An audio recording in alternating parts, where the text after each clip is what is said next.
I've always wondered, how is it possible that three-dimensional games like GTA, Cyberpunk or Minecraft are actually stored as two-dimensional code? I mean, the whole three-dimensional world is just the result of instructions, lines of code, written in a completely flat form. But what if what we call reality isn't really real? What if we are only seeing some kind of projection, a surface, while the true nature of things is hidden from us? Maybe what we perceive is just a projection, an outer shell, and the real structure of reality stays beyond our reach. That could even explain the famous Fermi paradox. The one asking, where is everybody? Maybe there are no aliens because there's nothing out there. We might be living inside some kind of program.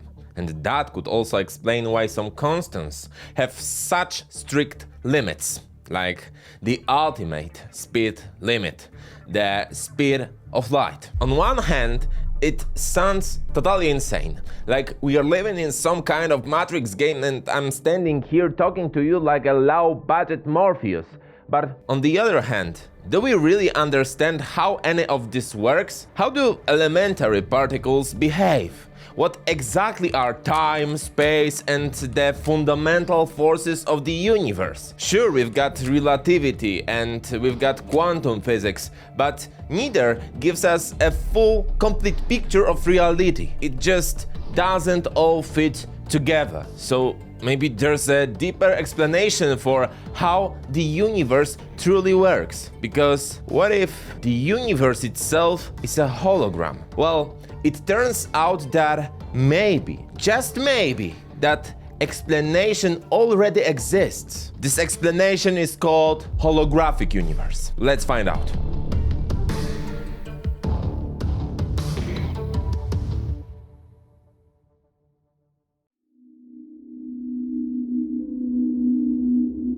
For years, scientists have seriously considered the idea that our three-dimensional reality might actually be an illusion, that we are in fact two-dimensional beings, stretched out across some kind of surface. The third dimension isn't really there. It only appears when you look close enough, as something that's added on a microscopic level, okay? And the same might be true for time itself. In reality, it may not exist at all. It could simply be the result of deeper processes happening in nature. All of this comes from what scientists call the holographic principle, a concept that's being taken more and more seriously in modern physics. So, does that really mean we are living inside a hologram? That our reality might look completely different from what we think? Well, maybe.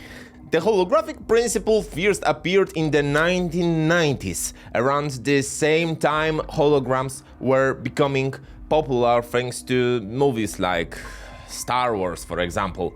But how do holograms actually work? I mean, real, kind of physical ones. Let me remind you. They are those glass plates that contain a three-dimensional image recorded inside. You can even make one yourself. But don't worry, we are not going to dive into the technical details here. You have a lot of tutorials in YouTube. The main thing is to understand the basic idea. Why is it even possible at all? The image on a holographic plate exists in an extremely thin layer. For simplicity, let's just say it has zero thickness, okay? In essence, the recording is two-dimensional. And yet, somehow, that flat surface holds information about three dimensions. How is that possible? There's a clever trick hidden in there. A hologram is created using two laser beams. One of them bounces off the object and hits the plate. If that were the only beam, it would simply record the brightness of the light. Basically a flat photograph. Pretty standard stuff, okay? But the second beam hits the plate directly and interferes with the first one. That's what scientists call interference, the overlapping of waves. The waves either strengthen or cancel each other out depending on how their phases align. And because of that, the plate doesn't just record brightness. It also stores information about the path that the light has traveled. It sounds pretty complicated, but it's actually simple. Seriously. And this effect, the fact that light carries information about the distance it traveled, is what allows the third dimension, the depth of the image, to appear. Say, not that complicated, right? Here's the really fascinating part. The distance information is stored in exactly the same place and the same layer as the brightness information. And it doesn't interfere with it. It doesn't erase or distort it. It just exists there. It's kind of like taking two separate images, blending them together, and still being able to separate them later into their original form. That's the hardest to wrap your head around. So let's look at a simple example. Imagine we have two matrices or tables, basically grids of numbers. Each matrix represents a set of natural numbers. In practice, you can think of them as two-dimensional pictures. Now, how could we combine them into a single matrix of the same size and still be able to recover both original later? There are many ways to do this, but one of the simplest is to store the numbers at different orders of magnitude, in different digits, so to speak. That gives us one new matrix. Sure, each element becomes larger, but they are still natural numbers, and getting the originals back is easy. You just read out the digits from the correct positions. It works because we met two conditions. First, we didn't limit the opposite values of the elements. And second, we defined clear rules how to combine and separate the matrices. And okay, one more thing. We only used digits from 0 to 9. If the numbers were larger, we would have to add, extra information about how to encode 2 or 3-digit values like A, B, C, something like this. And it works exactly the same way with holograms. They can only be recorded on special high-resolution emulsions that sit on a surface capable of storing an incredible amount of detail. That's why we are not limited by the size of the information contained in the image. It's kind of like the difference between a 100 by 100 pixel image and one that's 10,000 by 10,000 pixels. The higher the resolution, the more details you can capture. Easy? And there's a whole set of rules for combining and separating the data. Those are simply the laws of how light waves move and interfere. And of course, laser beams follow those laws perfectly. They don't really have a choice, or do they? So here's the idea. To record a three-dimensional image on a hologram, we use the coordinates on the surface of the plate, plus the rules of how light waves overlap and interfere. But okay, in short, we have the coordinates on the surface, two-dimensional information about x and y coordinates, and the interference pattern of light waves, which carries information about the third dimension. Together, they give us 3 parameters, enough to reconstruct a full 3-dimensional image. And I know it's complicated, but sounds a bit less like magic now, right? But it's still pretty mind-blowing, isn't it? Though we can cheat an entire spatial dimension this way. If only packing a suitcase worked like that, we would all be geniuses. But how did physicists come up with the idea that the entire universe might work the same way? Well, that's where things get wild. This all comes from the search for what scientists call the Grand Unified Theory.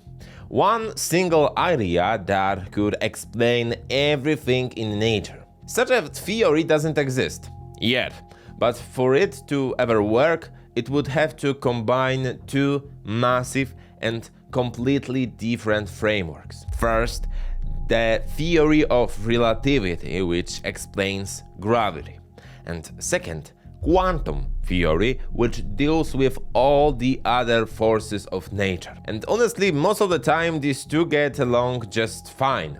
They don't really fight. Well, except when we dive into scales so unimaginably small that distances are 100 billion times smaller than the size of a proton. And energies are 10 billion times higher than anything we've ever achieved in the Large Hadron Collider, LHC. That's where things start to break, right at what we call the Planck length and the Planck energy. And here's where it gets interesting. Seriously.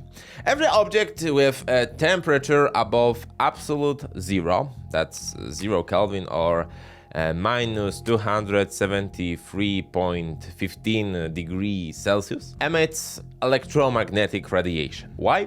Because the atoms inside it are constantly vibrating, moving. They have kinetic energy. Absolute zero is simply the point where all that motion stops. And yeah, I'll make separate episode about that because there's actually a tiny bit of hope we can go even lower. Seriously, minus 2 kelvins. No, it will be something like minus 0.00001 Kelvin, but still, minus 0 Kelvin. Are you interested in the topic? Let me know in the comments. But okay, this electromagnetic radiation emitted by probably everything we know is what we call thermal radiation. Usually it's infrared, invisible to our eyes but easy to feel, like the heat from a campfire, a radiator, or a hot stove. That's all infrared. The James Webb Space Telescope also works in infrared. It doesn't see galaxies in a visible light. Instead, by observing in infrared, it can detect galaxies from the earliest days of the universe. And thanks to a phenomenon called the redshift. I want to make a whole video about it, so if you are interested in that kind of content, please subscribe. Now, imagine you have a metal rod at room temperature. You can see it, sure, but only because it reflects light from its surroundings. It doesn't glow on its own. It only emits infrared radiation invisible to your eyes but visible to thermal cameras. And of course, you can feel its warmth when you touch it. But if you heat it up to, say, to around, I don't know, maybe 500 degrees Celsius, it starts to glow. First dark red, then brighter orange, then yellow, and finally white. At even higher temperatures, it glows blue or even violet. That means it's now emitting not only visible light, but also ultraviolet radiation. But further still, and you get X-rays. And beyond that, gamma rays. At that point, something truly strange happens. The rod is glowing with light so energetic that the human eye can no longer see this rod. But your body would definitely feel it. It would be extremely hot. And on top of that, you would start getting what's called ionizing radiation. Radiation that's strong enough to knock electrons out of atoms. And that's dangerous stuff. It damages DNA, destroys cells, causes mutation, radiation sickness, all the fun things you really don't want, okay? So yeah, personally, I would start running the moment that rod starts glowing blue. because that's when ultraviolet light appears, and that's already the border where ionizing radiation begins. I've made separate video about Maria Skłodowska-Curie when I explained all of this stuff, so you definitely should check this. But alright, what if we just keep hitting? What happens if we push it further and further? Can we make it as energetic as the entire universe? Well, no. At some point, matter gives up. The rod breaks apart into atoms, the atoms into elementary particles, and at even higher energies, something happens that completely breaks the laws of physics. You would get a black hole, or even a collapse of space-time itself. And funny enough, physicists already ran into this problem way back in the late 19th century. They call it the ultraviolet catastrophe. It was a mathematical nightmare that ruined absolutely everything. Classical physics predicted that if you keep hitting an object, what scientists call a perfect black body, it should emit more and more energy, all the way up to infinity, which obviously makes zero sense. If that were true, your kitchen oven could produce infinite energy. Clearly something was very wrong, right? But I keep saying rod because it's easier to picture. But in physics, a perfect black body is just an idealized object. Imagine a box with a tiny hole in it. When light waves enter that hole, they bounce around inside endlessly, never escaping. They just vanish inside. But here's the interesting part. The box itself, as it heats up, starts emitting its own radiation. And that is where the real mystery begins. Unlike our regular glowing rod, where light escapes in every possible direction, here everything goes inside. And only what's supposed to come out actually comes out. That's why it's called a perfect absorber, but also a perfect emitter of radiation. And that's exactly where classical physics started to fall apart.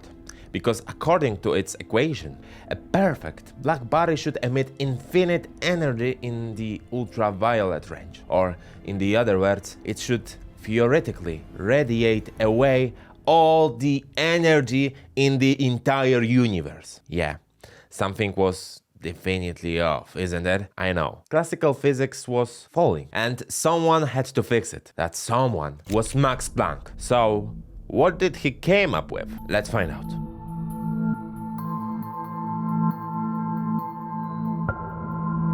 Max Planck wanted to solve the so-called ultraviolet catastrophe. He knew the classical formulas, but at high frequencies, something didn't add up. The math simply didn't match what he saw in the lab. And here's the funny part. Planck wasn't trying to start a revolution. He just wanted the numbers to work. So, to make his equations fit the experimental data, he introduced something unusual. He assumed that energy isn't continuous, but comes in discrete chunks, little packets that we now call quanta. In other words, you can't have any random amount of energy. It only comes in fixed building blocks, kind of. You can't walk into a pet store and say, "Hi, I would like half a hamster." Same thing here. You can't just say, "I'll take 1.5 joules, please." Energy doesn't flow like water from a tap. It comes in packets, and the size of each packet depends on the frequency of the radiation.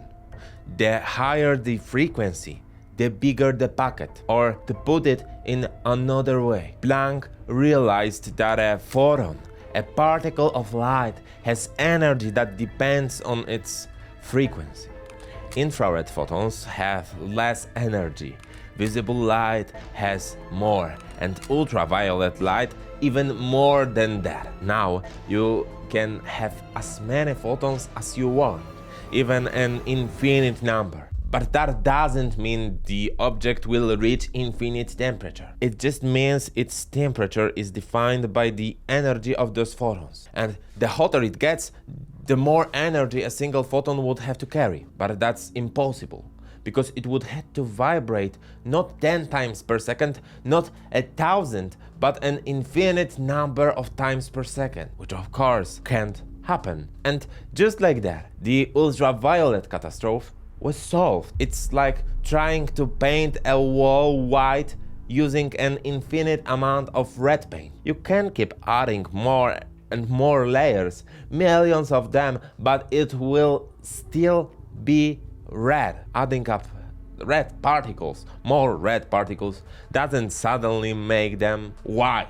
So yeah, radiation has to be packed into these little energy packets, and those packets are what we now call photons. Although, to be fair, Planck didn't actually invent photons himself. 5 years later, in 1905, Albert Einstein published his famous paper on the photoelectric effect, the principle behind how solar cells work. In it, he directly proposed that light is made of particles, or quanta of light. Only later did scientists give them their modern name, photons. And alright, but let's go back to Max Planck for a second. After everything he would discover, he asked himself one big question. Is it possible to create a system of units that doesn't depend on humans at all? Because think about it, the meter, for example, was always kind of arbitrary. At first, it was defined as 1/10,000,000th of the distance from equator to the North Pole. Then it became the length of a metal bar in Serres, French, near Paris. And today, it's the distance light travels in here it is, of a second. But no matter how precise we make it, it's still a human convention. Planck wanted something different, units that come directly from the laws of nature themselves. And to do that, he chose 3 absolutely fundamental constants: the gravitational constant, g, the speed of light, c, and, of course, the Planck constant, h. Or more precisely, its reduced version. And after everything we've talked about, you already know what the Planck constant really means. It's the result of the fact that radiation, light, isn't continuous. It's transferred in discrete packets or photons. The energy of a single photon equals its frequency multiplied by the Planck constant. There had to be some number that defines that boundary, the quantum divider between the continuous and the discrete. That's exactly what the Planck constant is. Later, scientists started using the reduced version of it, because instead of using simple frequency, they worked with angular frequency, which is just frequency times 2p. So if you rearrange the equation, boom, there's your reduced Planck constants. And then, in 1899, Planck did something he called a purely theoretical mathematical exercise. Using those 3 constants, the gravitational constant, the speed of light, and his own constant, he started to play around. He wondered if it was possible to combine them in a way that would create natural units of length, time, mass, temperature, and charge, values that wouldn't depend on any human definitions. And what he found was mind-blowing. One of those values was the Planck length, about 1.6 times 10 to minus 35 meters, the smallest possible meaningful distance in the universe. Below that scale, the very idea of a point in space stops making sense. It's like trying to measure something using a ruler that's thinner than the particles the ruler itself is made of. Planck had unknowingly drawn a line, a boundary between the world of classical physics and the quantum world. Once again, he created a limit. Did he realize what he was doing? Not really. For him, it was just an elegant thought experiment. He He once said, "If God were to create a system of measurement, it would probably look something like this." Only later, in the 20th century, when quantum theory and gravity evolved, physicists realized that those Planck units might carry deep meaning. That maybe at the scale of the Planck length lies the threshold, the place where the universe itself demands a new kind of physics, a theory of everything. So from that Planck length and a bit more playing around with those constants, Planck came up with a few other natural units. First is the Planck time. That's the time it takes for light to travel one Planck length. It's the smallest possible amount of time that can be defined in physics. Any shorter and the very idea of time stops making sense. Everything becomes fuzzy, quantum, and probably needs a whole new kind of physics. That's literally the beginning of time, as short as time can ever get. Second is the Planck mass. That's the amount of mass that, if squeezed into a space as tiny as the Planck length, would have such enormous energy density that it would turn itself into a black hole. In short, this is the mass where quantum effects and gravity finally meet. The perfect border between the microscopic and the macroscopic world. The ideal flashpoint for a theory of everything. And sure, 22 micrograms doesn't sound like much, but in the quantum world, that's absolutely enormous. A single proton weighs around 10 to the minus 27 kilograms, so the Planck mass is millions of times heavier. Third is, or finally, is the Planck temperature.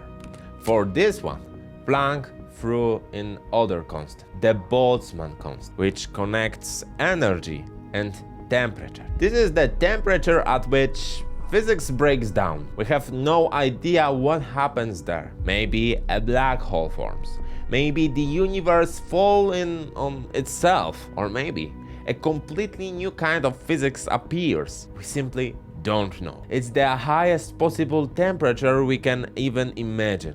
I mean, sure, you could go higher, but honestly, why would you? Max Planck, partly by accident, partly out of desperation, introduced something we now see as the birth of quantum mechanics.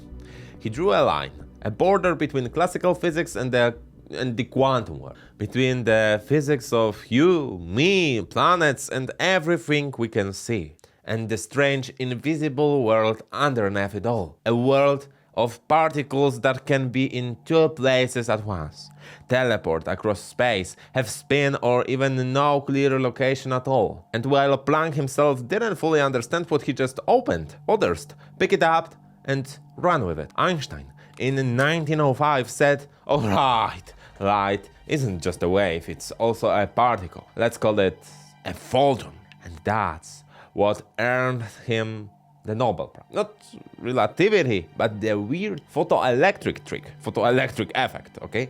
Then came Niels Bohr, who built a model of the atom. And he wasn't a huge fan of Einstein, but okay, it's topic for another episode. Model of the atom, where electrons could orbit only in specific paths, because only there could they fit those Planck-sized packets of energy. That explained why hydrogen glows one color and helium another. And that's where it all began. Then came Heisenberg, Schrödinger, Dirac, Feynman, the ultimate squad of physics ninjas. And they'll build a completely new reality. One where everything works, but almost nothing makes intuitive sense, where you can predict everything but never truly understand it. Every attempt to include gravity inside quantum theory ends in disaster. Equations explode into endless infinities and the whole model collapses. That's why for the last 60 or 70 years, theoretical physicists have been trying to find a way to merge those two worlds into one single theory of everything. And here's the problem. In our equations, particles like electrons, photons, or quarks are treated as points, objects with zero size but still with mass, charge and energy. But that causes problems, especially at very small scales, like close to zero, the so-called Planck scale. At that point, equations starts to break down. They explode into endless infinities that destroy the math completely and make the whole thing lose any physical meaning. Sounds familiar? Yes, it's the same kind of problem that led to the ultraviolet catastrophe and eventually to the birth of quantum physics itself. That's why in the 1970s a new idea appeared: string theory. And in this theory, particles aren't tiny points, but instead tiny vibrating strings, one-dimensional objects with a minuscule length, okay? Roughly the Planck length. These strings are insanely small, far smaller than a proton. And here's the cool part. Each way a string vibrates creates a different particle, just like different notes on a guitar string depend on how you play it. One vibration mode gives you an electron, another gives a quark, and yet another a graviton, the hypothetical particle that could explain gravity itself. So gravity, in a way, just falls out of the theory naturally, which sounds pretty awesome, right? Then, in the 1980s, came another approach: loop quantum gravity. According to it, space and time aren't continuous at all. They are built from tiny, discrete building blocks, described mathematically as loops, hence the name. But it's not like loops of string. It's more like a huge web of connections, called a spin network. These are the smallest possible units of space and time. You could call them quanta of space and quanta of time. Below that scale, talking about a smaller piece of space or a shorted moment in time simply doesn't make sense anymore. Planck strikes again. And according to that theory, all space-time is woven from these tiny pixels. It's like a three-dimensional version of Minecraft. It looks smooth from far away, but underneath it's made of countless little blocks. In this loop quantum gravity model, both space and time aren't continuous. They are built from incredibly small building blocks, described mathematically as loops. That's where the name comes from. Imagine our universe as a giant three-dimensional piece of knitted fabric, a kind of cosmic sweater made of a space and time. Every stitch in that fabric is a tiny loop, and of those elementary atoms of space-time, these loops connect, twist, stretch. All together they form the entire structure of reality, like a sweater of space-time itself. But here's the thing: you can't just look through one of those holes as if it were a window and see what's on the other side. Why not? Because in this model there is no other side. The loops don't hang inside some bigger space. They are the space. It's like saying, I want to see what's beyond the surface of a sphere. You can't, because the surface is the whole world. There's no outside unless you add another dimension. Same here. Space isn't something that fills a void. It creates the void itself. There's nothing behind it, because space is the very fabric of where. But the problem is, none of these theories, neither string theory nor loop quantum gravity, has been proven experimentally. And then, in the 1990s, something completely different appeared. A wild, controversial but genius idea. It came from Gerard Hooft. He proposed something bold, something that sounded almost insane at first. No matter what the final theory of quantum gravity looks like, everything happening inside a certain volume of space can be described as information stored on the boundary of that space. Sounds crazy? Right. Why? Because that boundary has one dimension less. So from 3D, we have dropped to 2D. And that's exactly what we call the holographic principle. In simple terms, to describe everything happening inside a room, you would only need to look at its walls. All the physics inside could be fully written on the other surface. It's like a classic hologram. You've got a flat 2D plate, but it stores the full three-dimensional image. Here, it works the same way. The two-dimensional boundary, like the walls of a room, contains the full information about three-dimensional world inside it. So the interior of space might be just a projection of information written on that other boundary. Maybe our entire universe is just a projection of data stored on some lower dimensional surface. It's kind of like this video you are watching right now. The image on your screen is flat, but you can see depth. That's exactly what the holographic universe hypothesis says. And what about touch? What about texture? What about all of this? All of that might be just the result of deeper processes happening on the surface of reality itself. Touch is just an interaction between force fields.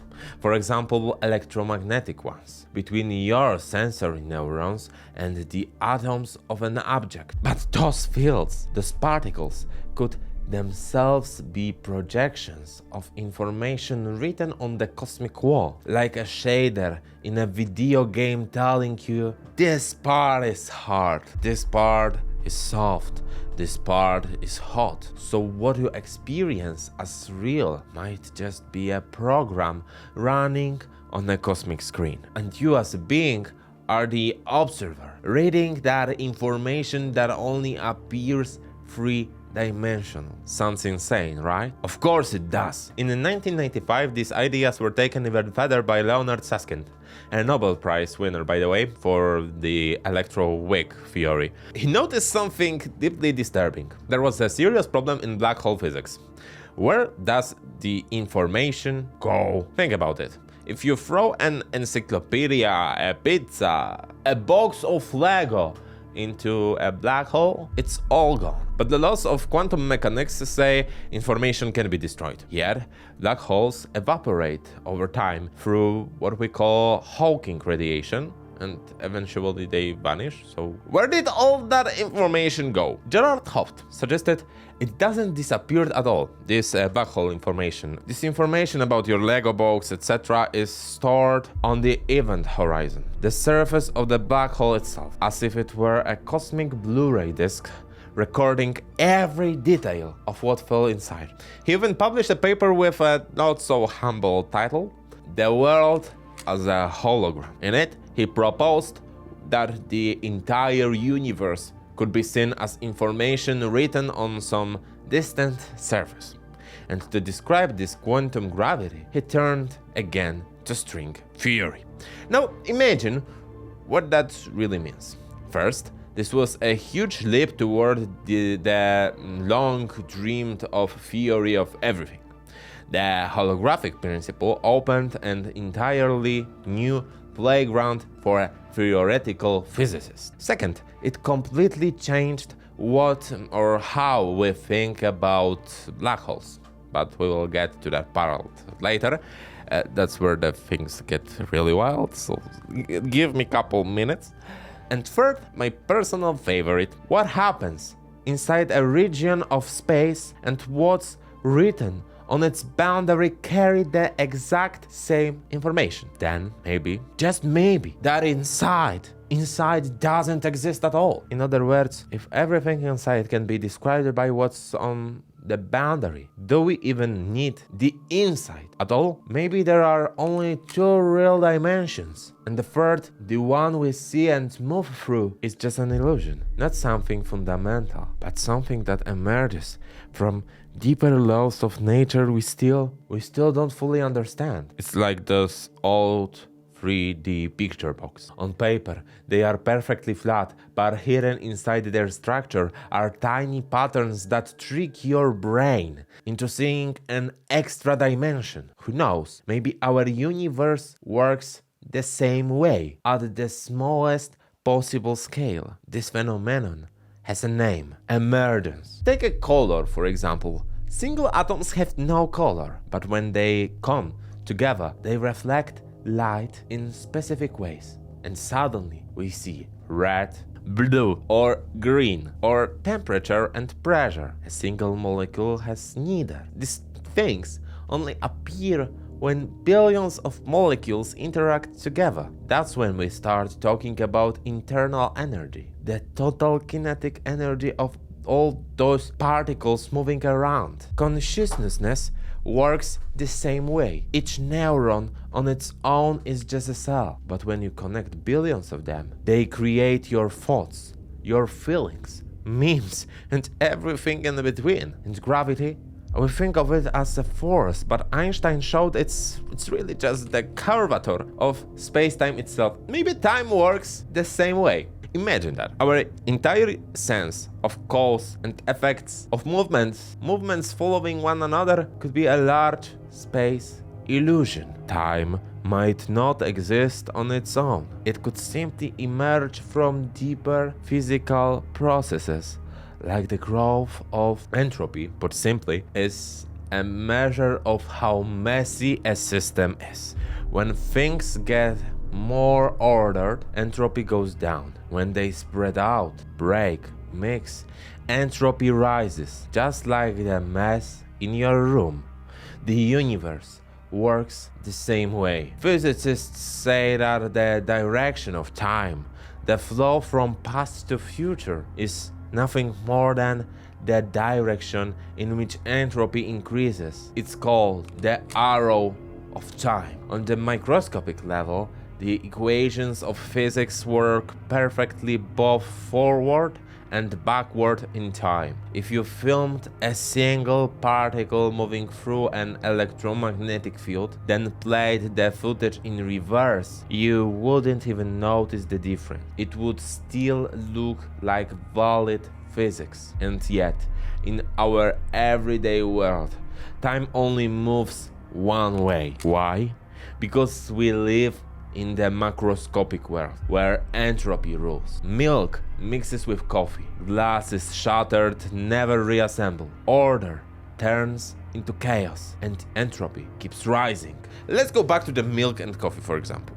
Imagine you've got 100 milk molecules, all packed together in one tiny drop. You pour that drop into your coffee, and the molecules start spreading everywhere because of their natural thermal motion. Now, here's the real paradox. It's technically possible to all those milk molecules just happen to gather back together again, but the odds of that happening? About 1 in 10 to 8. That's 1 billion times less likely than winning the lottery 1 billion times in a row. Why? Because of the number of possible states. Mixed milk means trillions of possible configurations. Each molecule can be anywhere, but milk in one drop, that's just one specific ordered state. So statistically, entropy always increases, because chaos simply has way more ways to exist than order does. It's like dumping a box of Lego bricks on the floor. You could build a little house again, sure, but the house in one exact configuration, while the pile of bricks, billions of possible messy ones. Mathematically, it's not impossible for those bricks to fall back into a perfect house by a chance, but the probability is insanely small. It just won't happen on its own. But if someone walks in with an instruction manual and starts building the house piece by piece, they are lowering the entropy of that local system. They are creating order out of chaos. However, to do that, they have to spend energy. Their body burns calories, their muscles work, their brain consumes glucose and oxygen, and all of that produces heat and disorder in the surroundings. So yes, you've reduced entropy in one place, but you've raised it even more somewhere else. Maybe you heated the air in the room by a few degrees, increased the average kinetic energy of all those air molecules. Globally, the total entropy still goes up. Without you, the Lego bricks would stay scattered, or maybe spread out even more over time, nuked by air currents and random motion. Tiny, invisible changes. But across millions of years, entropy always wins. So even though you step in and build that little house, even though you bring local order, the total chaos of the universe still grows. Because every thought, every move, every bit of energy you spend creates more disorder somewhere else. It's not that the house can't be built.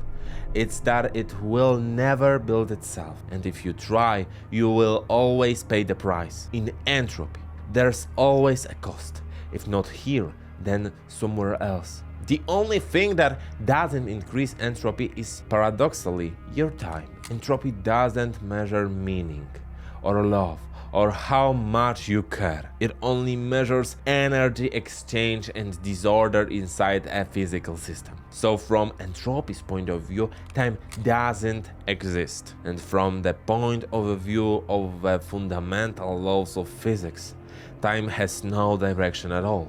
Everything works exactly the same, forward and backward. The equations of physics, Schrodinger's, Newton's, Maxwell's, they are time symmetric. They don't know which way is past and which is future. It's entropy, the growth of disorder, that gives us the arrow of time. It's what tells us which way to go, from beginning to end. It let us experience the flow of past, present and future, but not because they are separate realities, and not because time travel is impossible in some magical sense. It's just statistically impossible. That's why we call the direction of increasing entropy the future. Time isn't a river that flows. Time is a side effect of a universe that's falling apart. Honestly, I could make a whole episode about entropy alone, because it's one of those things no one talks about enough. And yet, as you can see, its consequences are absolutely mind-blowing. The idea that events happen one after another, that there's a yesterday, today and tomorrow, that's not some ultimate truth of the universe. It's just an illusion that appears when you zoom out to a large scale, like the scale of human life or the scale of a planet. In the microscopic world, at the level of particles, time might not have a direction at all. The equations of quantum mechanics work perfectly both ways, forward and backward. It's only us, warm, biological beings living in a macroscopic, messy world, who feel time flowing in one direction, because that's how entropy behaves. And if space-time is a structure that exists all at once, like a complete map, then everything you've ever done, everything you are doing now, and everything you will ever do already exists. Which means all your late arrivals, all your mistakes, every what if in your life is literally written into the fabric of space-time, and that forces us to rethink what we even mean by beginning and end. Time isn't a river that flows, it's like a book. Every page already written. You are just reading it, one page at a time. So that date you were late for in 2017? It's there. It's always been there. But what if you could choose which book to pull off the shelf? What if there are millions of versions of your story? Some short, some chaotic, some with an unbelievable twist. And maybe the story you are reading right now depends on every choice you make, on whether you get out of bed today or decide to stay. Or maybe the whole book already exists, completely finished, and you have no control over the words inside. You can only turn the pages, never skipping, never rewinding. But if that's true, then why do you still feel it? That quiet rebellion inside you, that burning sense that you can change something, that strange human feeling of free will. Even if the universe itself seems to say that everything is already written, maybe one doesn't cancel each other. Maybe time doesn't flow, but you do. Maybe the book is already written, but your existence is the act of reading it, of living through it, of giving meaning to every word, every scene, every failure, and every victory. Or maybe, and this is the strangest part, everything depends on the observer.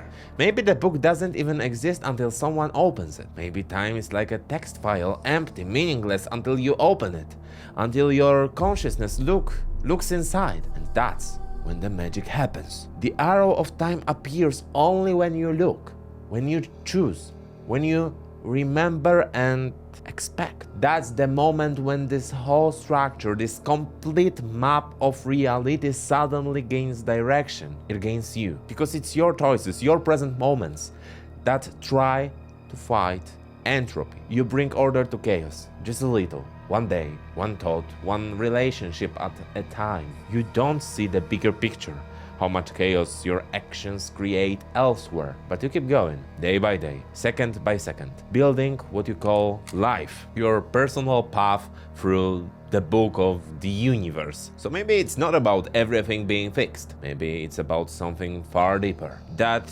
without you, nothing exists at all.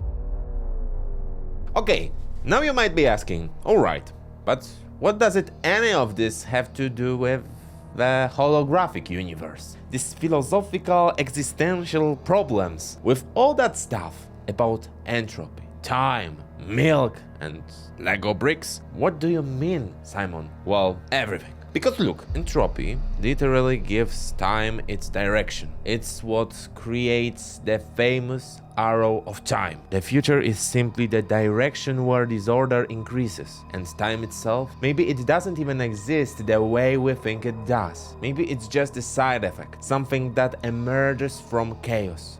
And that's not just some late philosophy talk, it actually matters, because if time and space are secondary effects, emergent features built on deeper rules of reality, then maybe our entire universe isn't what it seems. And that's exactly what the holographic universe hypothesis says. That everything you see, space, time, matter, could just be a projection. Like a cosmic hologram where our whole three-dimensional world is encoded on some distant two-dimensional surface somewhere out there. How exactly does that extra dimension appear? How does it fold out from that surface? What theory could describe it? Well, until that point, there were no strict mathematical proofs, no complete framework, just the idea and a sense of direction. A fishing rod, not the fish. But then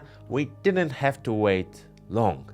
In 1997, a paper was published that finally gave a precise mathematical model for how the holographic principle could actually work. And this, right here, in that 1997 paper, was the first time someone managed to give a precise mathematical form to the holographic principle. And very quickly, it turned out the whole thing was much more complex than anyone expected. The author of that groundbreaking paper was Juan Malcadena, a theoretical physicist who introduced what we now call the ADS-CFT correspondence. That's the name you will see most often in scientific papers. So let's stick with it.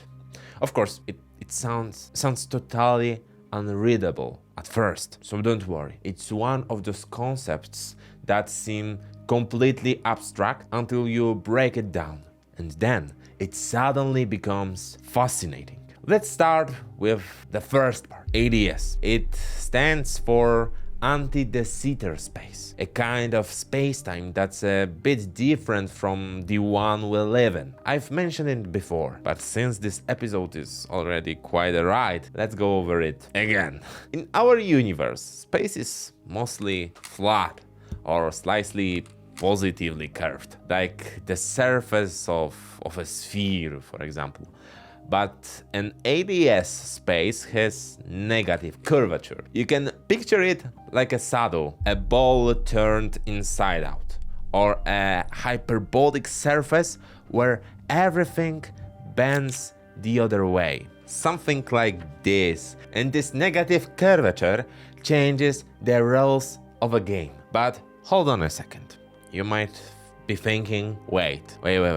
Doesn't mass bend space-time downward? Shouldn't that mean our universe has negative curvature too? Good question. Here's where it gets subtle. There are actually different kinds of curvature. The one you are talking about, the local curvature of space caused by mass and energy, that's what we mean when we say mass bends space-time. Like how the sun curves space around itself, making planets move along curved paths. That's logical curvature. Little dents in space-time where gravity happens. But that doesn't mean the entire universe is negatively curved. It just means that locally, space makes small dips and bends. When we talk about the global curvature of the universe, we are talking about something else entirely. That's the question of geometry on the cosmic scale.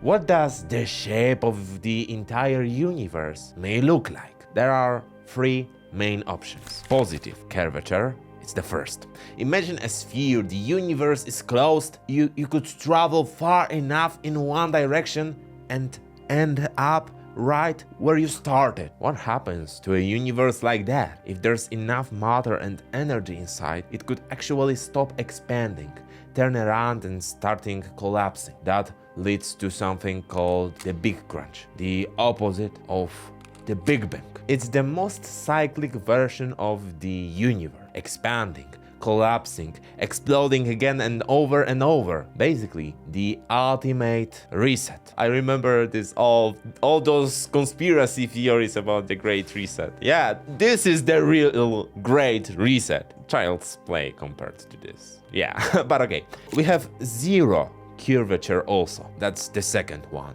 A flat sheet of paper. The universe is infinite and flat on a large scale. That's what we call Euclidean geometry. And what happens here? It keeps expanding forever. But the speed of that expansion depends on, wait for it, dark energy. If dark energy takes over everything, we end up with the Big Freeze, a cold, empty universe. Galaxies drift away.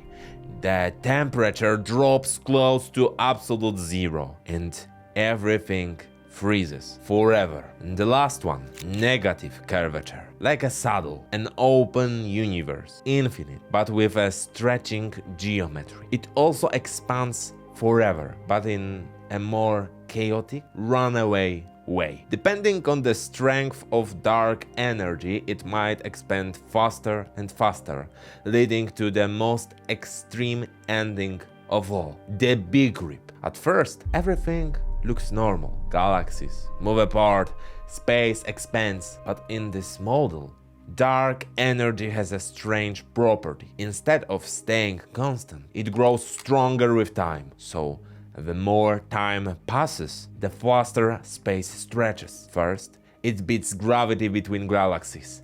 They drift apart, then it tears galaxies themselves apart. Next, stars from their orbits, then planets, and finally, atoms. It's like pulling on a piece of fabric until it rips. Not in one place, but everywhere at once. And here's the most mind-blowing part. In that moment, the very structure of space-time breaks down. It's not just the end of matter, it's the end of context itself. No time, no space, no something in between. The universe stops being a universe. According to theoretical estimates, if this model is correct, the Big Rip could happen in about 20 to 50 billion years. But in truth, it all depends on the nature of dark energy.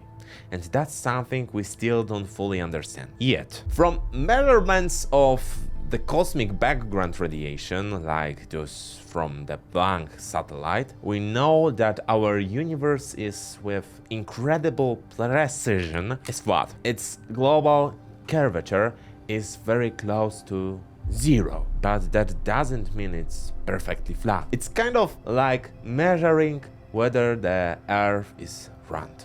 If you look from your backyard, it seems flat, but from far enough away, you clearly see the curve. The best data we have comes from the cosmic microwave background, CMB, missions like VMAP, Planck, and ACT. And here's what they tell us. The curvature of the universe is 0 plus minus 0.0007. So it's practically zero, but with a tiny margin of error. So could it still turn out that our universe is actually curved? Yes. These results only have a certain level of precision, so technically it's possible that the universe has either a slightly positive curvature, like a giant sphere curved back onto itself, or a slightly negative curvature, like a saddle, open and infinite, stretching faster than a flat one. But the difference would be incredibly small, so small that confirming it would still require insanely precise measurements. And we are still waiting for that level of certainty. But alright, so what's the deal with this ADS space? The anti-de Sitter space. It's a theoretical model of space that has what's called negative curvature. But what does that actually mean? Imagine a flat sheet of paper. That's flat space. No bending at all. A sphere like a globe.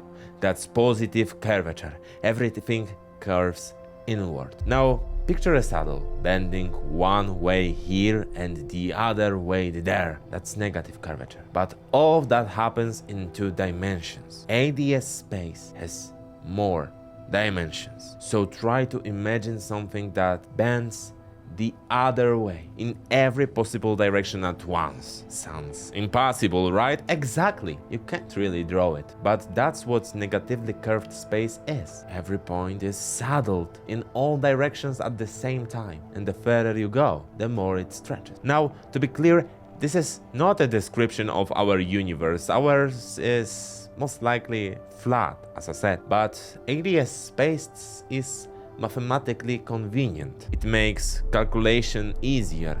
It lets physicists build super precise models, and it's basically a giant playground for the imagination. So people visualize it as the inside of a sphere, others as a U-shaped ball. And yes, some even need it literally. Mathematician Daima Taimina started crocheting hyperbolic spaces to understand them better, and it worked brilliantly, because to create that kind of surface you have to keep adding more and more stitches with every new row, exactly like in ADS spacetime. The further you go, the more room you need, an endless growing surface.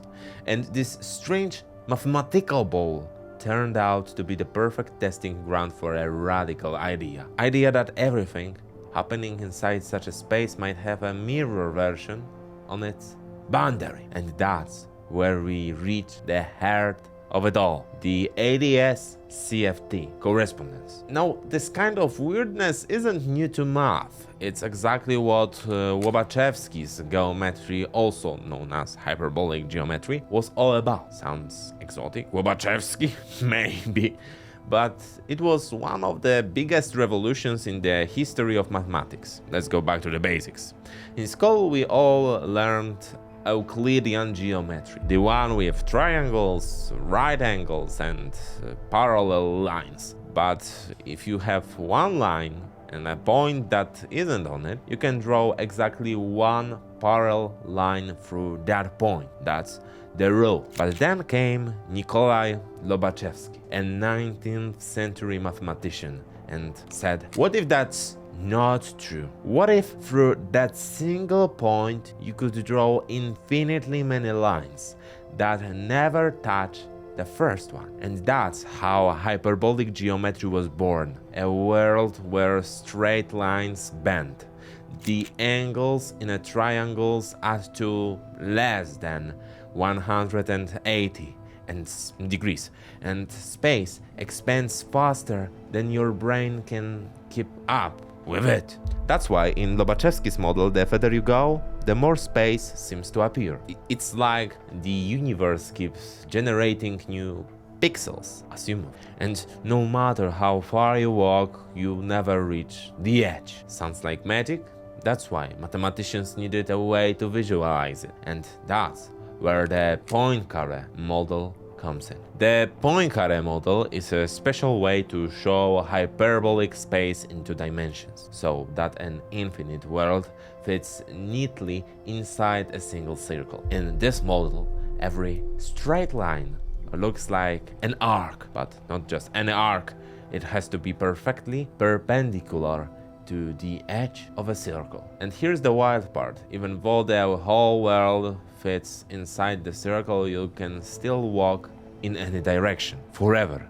You will never reach the edge. It's like walking through a world that keeps stretching as you move, but does it so cleverly. It still fits inside a finite space. And here's a fun fact: this exact model inspired Dutch artist Escher. His famous drawings, angels and demons packed tighter and tighter near the edge, comes straight from this geometry. It's called the circle limit, the most beautiful artistic tribute to Lobachevsky's geometry ever made. But okay, now let's add one more coordinate: time. Because anti-de Sitter space, ADS, isn't just a weird type of space. It's space-time, a world where time also bends. And that's where things get even stranger. Near the boundary, time can speed up. Closer to the center, it can slow down. Light can travel in loops, and objects from outward can come back like a boomerang. This is the kind of world, weird, mathematically perfect, and completely unlike our own, where physicists decided to test the idea of a holographic universe. And spoiler alert, it actually works surprisingly well. From the outside, an observer in ADS space would see some bizarre effects. Throw something outward and it doesn't escape. It turns around and comes back. Light can't run away either, and time itself, it can loop, literally fold back on itself. These are examples of what physicists call singularities.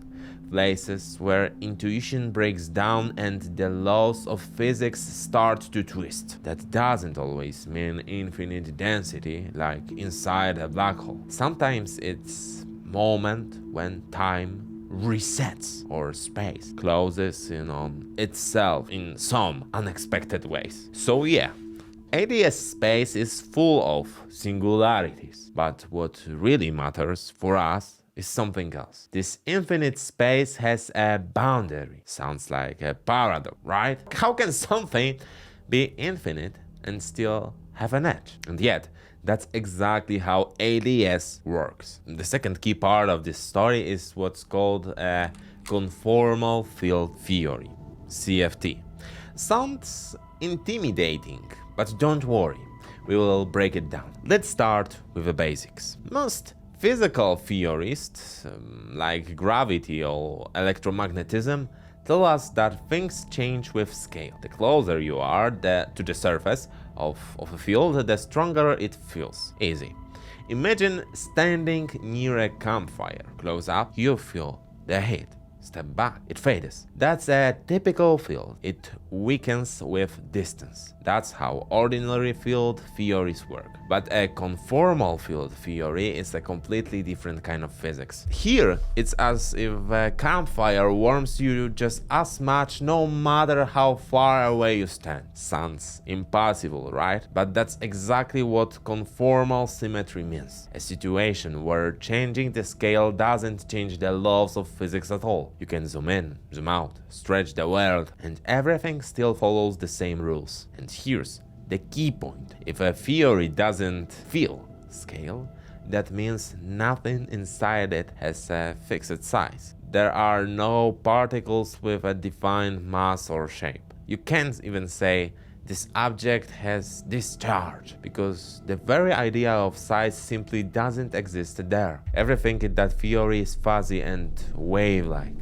No boundaries, no fixed scale, nothing you could measure with a ruler. It's a completely different logic from the one we know in the standard model of physics. In the standard model, we have well-defined particles, the electron, the quark, the photon, each with its own property. But here, everything is fluid, continuous like a fractal. It looks exactly the same whether you zoom in or out. And even though it sounds strange, that very weirdness turns out to be perfect for describing what happens at the boundary of ADS space. So okay, let's clarify something first. What even is a field theory? In physics, a field is just a way to describe something that fills space, like a gravitational field, a magnetic field, or a field of temperature. And there are different field theories that describe these things under different physical rules. For example, classical field theory, like Maxwell's electromagnetism, it explains light, radio waves, and so on. Works great at large scales. Quantum theory, or QFT, that's where things get tiny. It combines quantum mechanics with field theory and let us describe everything that happens in the microscopic world. Particles, interactions, radioactive decay, antimatter, and more. Now, here's the most important part. Quantum field theory isn't one single theory, it's more like a toolbox. A language of physics you can use to write many different theories. Kind of like a programming language. You can use the same code to build completely different programs. And one of those programs, one specific application, is the standard model of physics. It describes all known elementary particles and their interactions, except gravity. It tells us, here's the electron, here's the quark, here's the gluon, each with its own mass, charge, spin, and clear physical rules. So to sum it up, quantum field theory is something like a set of tools and rules. The standard model is one specific theory built from those tools. And now, the question is, where does the conformal field theory fit into all of this? Exactly. This is a completely different case. A conformal field theory, or CFT, also belongs to the world of quantum field theory, but it's a very special kind. It's a theory that has no natural scale. You can't say this particle has this mass, because in this theory the idea of mass doesn't really exist. There's no fixed size, no fixed energy, no fixed length. Everything is fluid, context dependent, blurred at the edges. It's like doing physics without a ruler or a clock. You can't say something lasts a second or measures a meter, because those concepts make no sense when scale itself doesn't exist. All you have are relationships between fields, as if the entire universe were one endless fractal, repeating itself again and again, with no beginning and no end. But alright, so now we know what ADS space is. We know what a conformal field theory is. And my voice is barely holding on.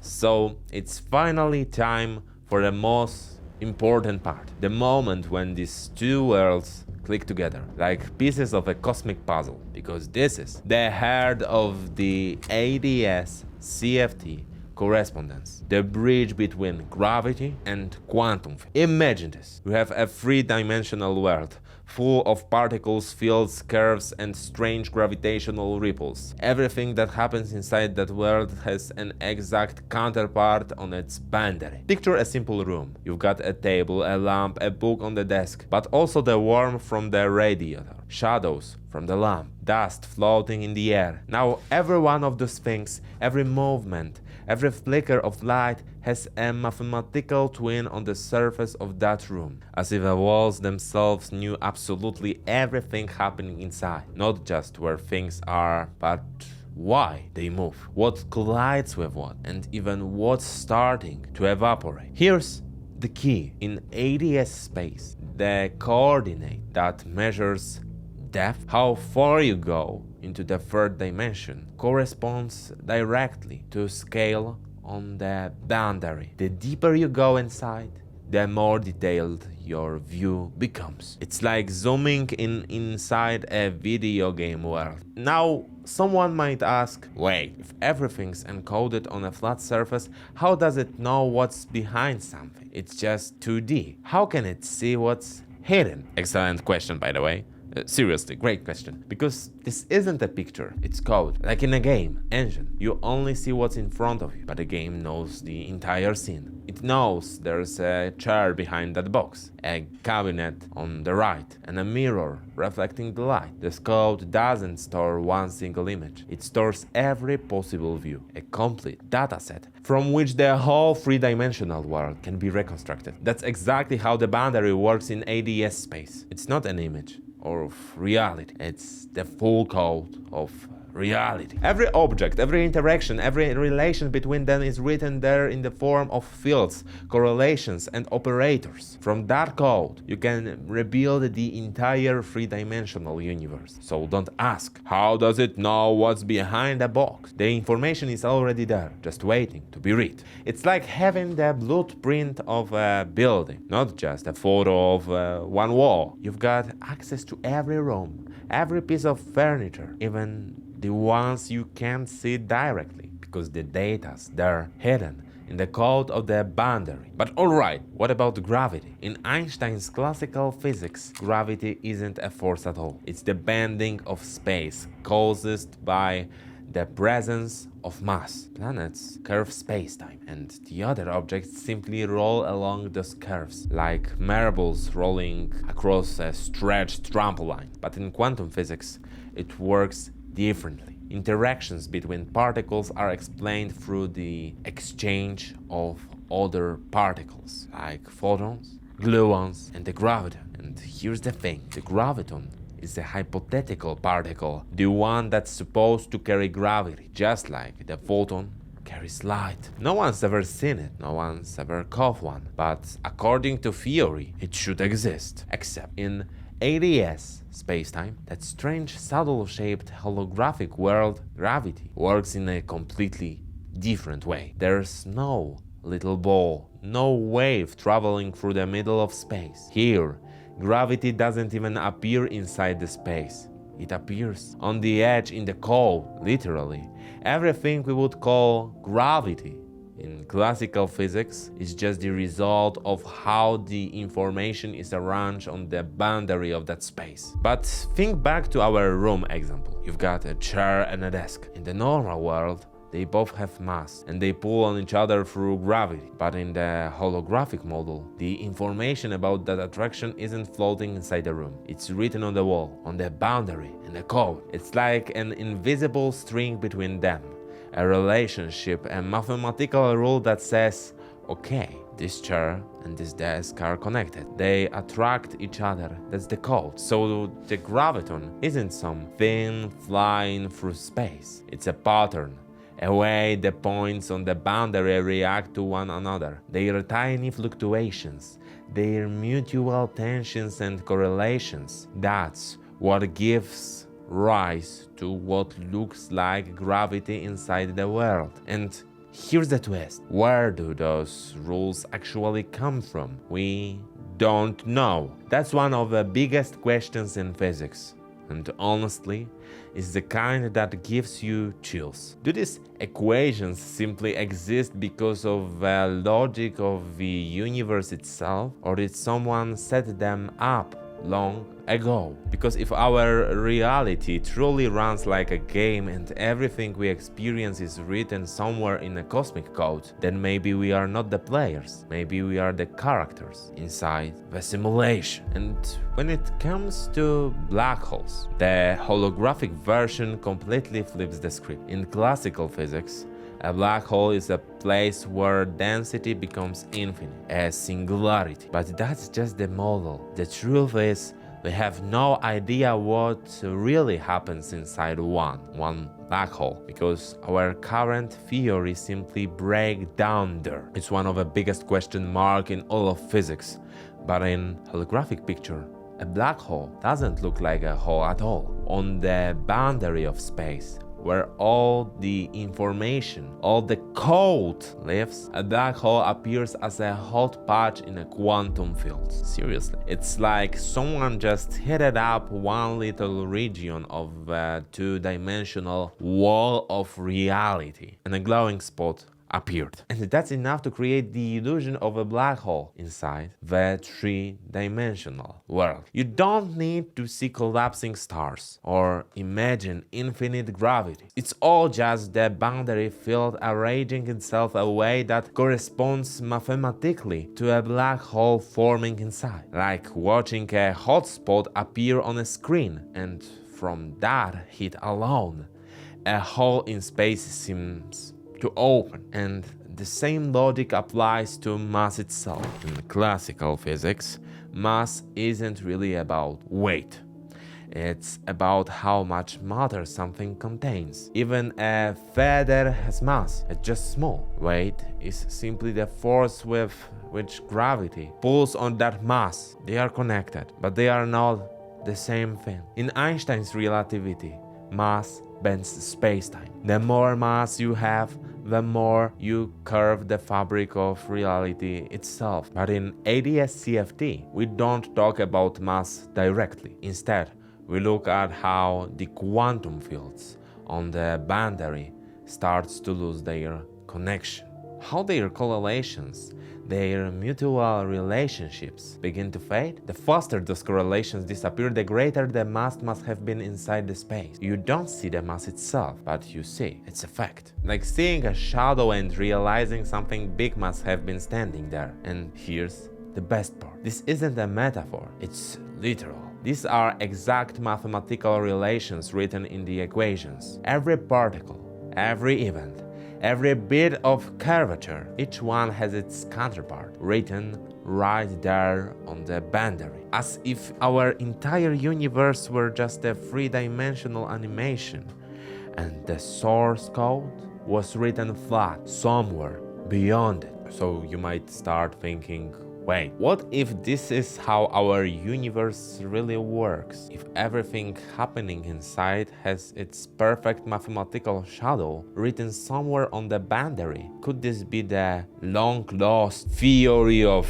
everything? Sounds beautiful, right? Almost too beautiful. Because this is where the elegant story ends and the hard reality begins. And that reality says very clearly the whole ADS-CFT model doesn't actually fit our universe. That ADS space, that saddle-shaped hyperbolic world, isn't where we live. It's an incredible mathematical simulation, but a completely different kind of reality. Our universe, it's more like an inflating sphere. And more importantly, that sphere is expanding faster and faster. That's not how ADS behaves. That's what we call the zeta space, a space with positive curvature. And here's the key problem. The zeta space has no boundary. You can think of it like a balloon, but one without a surface. Just the inside. No wall, no outer layer to write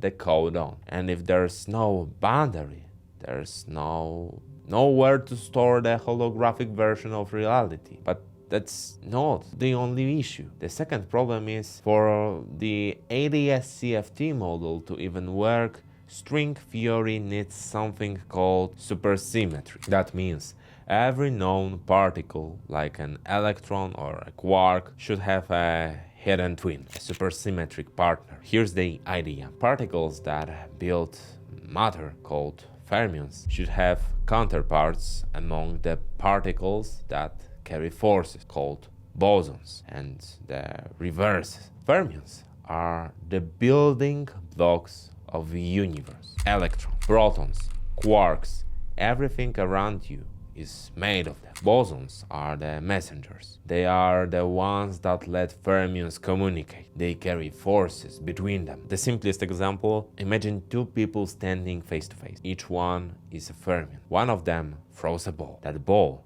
is a boson. By exchanging that ball, they interact. A real physics version?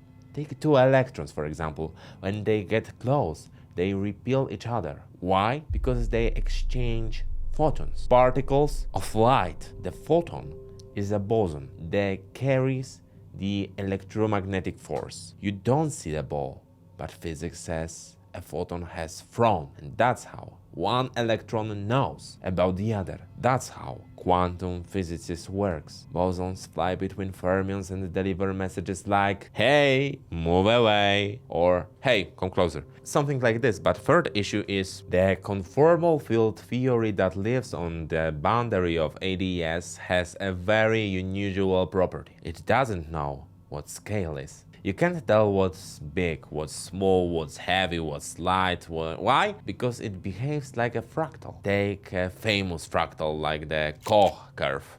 No matter how much you zoom in, it always looks the same. You can't point and say, here's the start, here's the main shape. Everything depends on how you look at it. And the same thing happens in conformal field theory. So if a boundary of reality has no concept of scale, then the space it describes can't have a clear scale either. You can't have fixed mass, fixed size, or fixed energy. You can't build a world out of solid, measurable particles. What's left are only field fluctuations, continuous shifting abstract waves. It's like trying to build a house out of smoke and light, not from bricks, but from reflections, vibrations, and curves. It's not a world made of things. It's a world made of reactions. And the fourth problem is ADS-CFT was never meant to describe everything.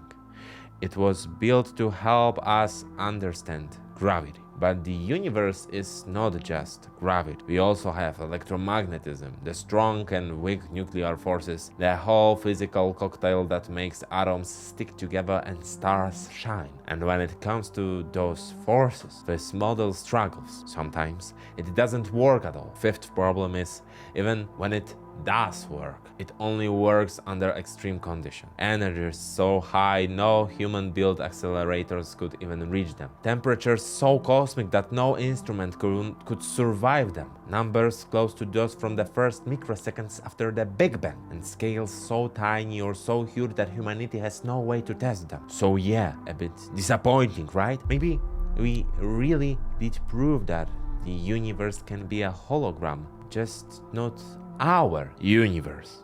Some other one, weird, curved, with no real particles, no clear scale, something that feels more like a simulation than analyzing truly physical, maybe. And that's when the real question hits. Why are we even talking about this? Whole episode about this. What was the point of all that? The chaos, the coffee foam, the curved, soulless, and supersymmetric shadows? Relax. Please don't go. Don't go anywhere, because here's the twist. This whole construction might not work in our universe, but that doesn't mean the holographic principle is dead. Not at all.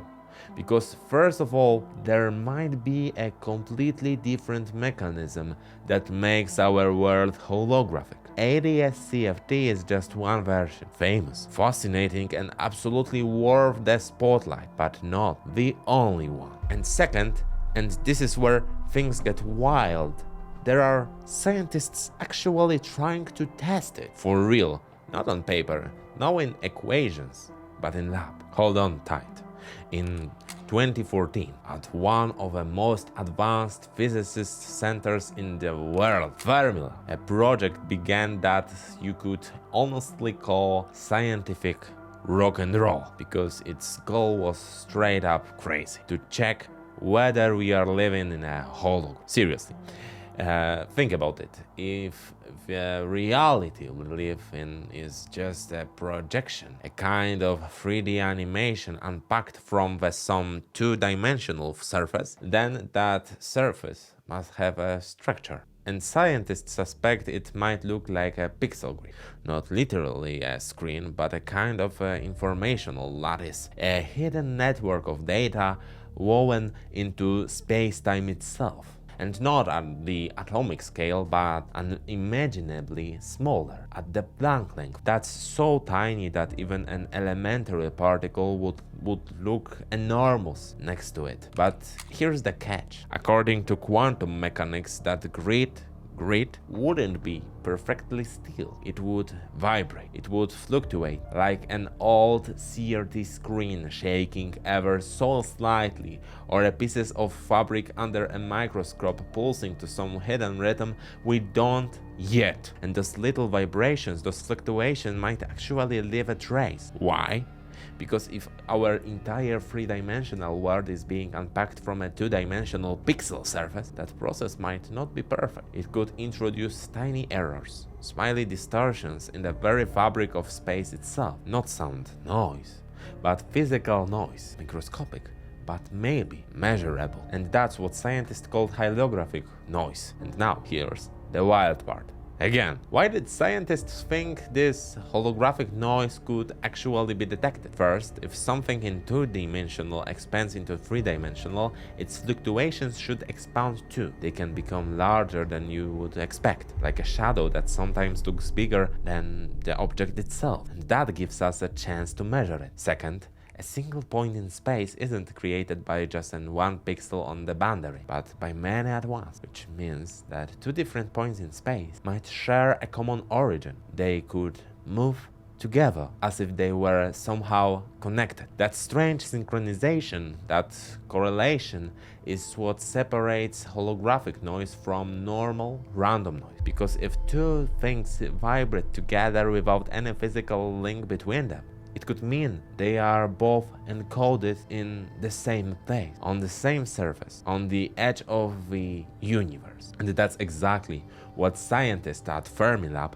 were looking for. They built two massive instruments, interferometers, each 39 meters long, and spent a full year measuring the tiniest possible distortions in space, listening for that subtle, hidden whisper in reality, a whisper that would say, hey, all of this is just a projection. And what did they find? Nothing. After a year of analysis, silence. No signal, no fluctuations, no sign of a hologram. The experiments showed nothing. But here's the thing. A negative result is still a result. It doesn't kill the holographic idea. It just means that if we are a hologram, we are not the kind we expected. Maybe our assumptions were wrong. Maybe space doesn't fluctuate this way. Maybe that two-dimensional structure exists somewhere completely different. What's interesting though is that these directors can be reconfigured easily for new kinds of tests, and that's exactly what's happening now. Physicists are still digging, still searching for even the faintest echo of that hidden edge of the world. But even if that noise isn't there, the holographic approach turned out to be incredibly useful elsewhere. For example, in the study of black holes, because there's a really deep paradox here. Imagine throwing a pizza, a cat, a diary, and 100 flash drives full of memes into a black hole. Everything disappears, and sure, that black hole looks the same, just a little heavier. But here's the problem. Quantum mechanics says information can't be destroyed, ever. Meanwhile, a black hole slowly evaporates, and one day, it's gone. So what happened to all that information? The pizza, the cat, your childhood diary. That's the black hole information paradox. And for decades, no one knew how to solve it. And here's the holographic principle steps in. According to this idea, everything that falls into a black hole leaves a trace on its surface, more precisely on the event horizon, that invisible boundary beyond which nothing ever comes back. Even if the object itself can't survive, its information might still be stored there as tiny fluctuations in the gravitational field, like wrinkles or ripples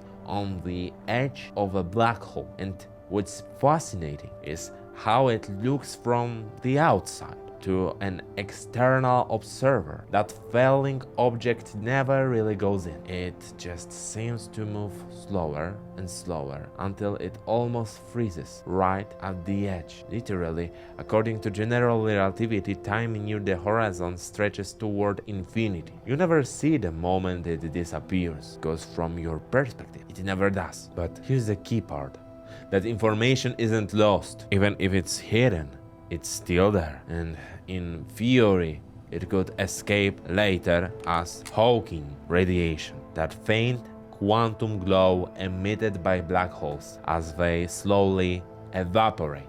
And now this is where ADS-CFT comes back in. This model gives physicists a completely new kind of tool. Even if we can't yet describe the full quantum gravity inside a black hole, we can describe everything that happens on its boundary, and that's already huge. It works like a translator. You have these insanely complicated equations that describe gravity, like the ones inside a black hole or in space-time under extreme conditions. Instead of wrestling with them directly, you can translate them into a set of quantum field equations on the boundary, which are often much easier to solve. Then, once you find the answer, you translated it back, and there it is, the solution you were looking for. And it works the other way too. If you got some weird, unsolvable quantum problem, you can describe it as a geometric one in ADS space instead. Sounds insane, maybe, but that's exactly how scientists today are studying things like quark gluon plasma, a state of matter that existed only microseconds after the Big Bang, where millions of particles interact all at once, and normal math simply breaks down. Or take high temperature superconductivity, a field that could transport energy, transport even compounding, but it's brutally complex because everything affects everything else. In physics, we usually simplify things. You drop a few less important variables, solve the main part, and then add corrections later. That's called perturbation theory. But when the system is strongly interacting, like quark plasma or quantum chaos near a black hole, you can't drop anything. Every piece matters. Every field talks to every other. And that's where classical methods collapse. And right there, ADS-CFT rides in like a hero. It gives you another path. Translate the problem into a different world and solve it there. And here's the coolest part. If you describe an insanely complex system on the boundary, where millions of things affect millions of others, then inside that chaos can simplify into a clean, predictable theory of gravity. It's like cracking a crazy tangled world just by studying its shadow, or like understanding an entire video game just by reading its code. And that's not theory anymore. That's already happening. Even if we never caused that holographic noise, the holographic approach itself turned out to be incredibly useful, and not in some distant galaxy, but right here on Earth. Take the Large Hadron Collider, the giant machine where scientists smash particles at nearly the speed of light. For a split second, they recreate the primordial soup that existed just after the Big Bang, a chaotic mix called quark gluon plasma. The problem?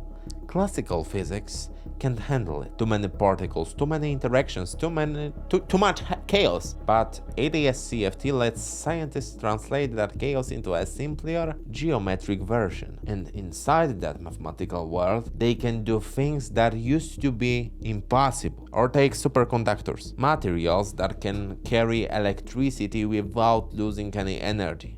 even at high temperatures. Predicting when and how this happens is still almost pure guesswork. Classical physics breaks down, but with the help of ADS-CFT, scientists can calculate the density of quantum states, how many energy levels electrons can occupy, predict the critical temperature, the exact moment when a material becomes superconductive, or even simulate how current would flow through something that hasn't been built yet before anyone ever creates it in a lab. And that's not all.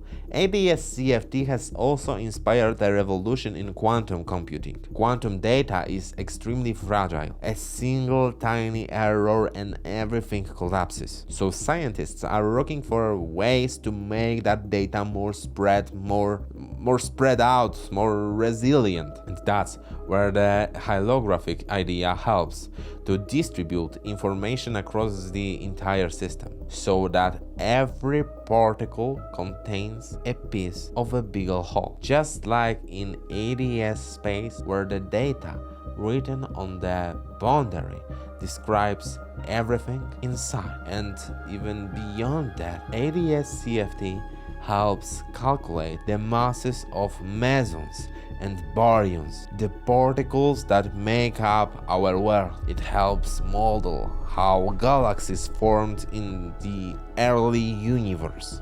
And it even allows scientists to explore quantum phase transitions near absolute zero, where matter behaves like something from another reality. And this is just the beginning, because ADS-CFT isn't just a theory.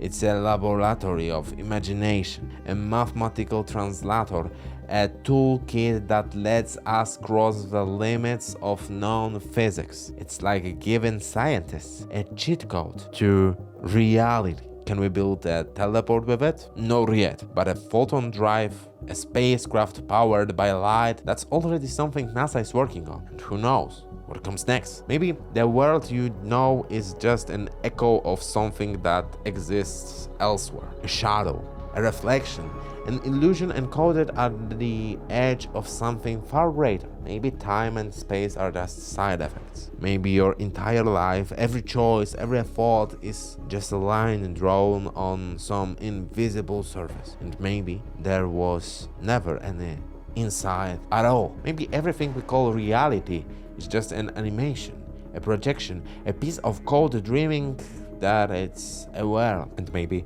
it's not us looking into the universe, but the universe looking back at us from the other side. The only question is, who's on the other side? I'd love to hear your answer in the comment section, and let me know what do you think about this theory. I think I need to make episode about simulation theory, so if you are interested, if you want to watch this kind of content, please subscribe, and see you in the next episode. Bye.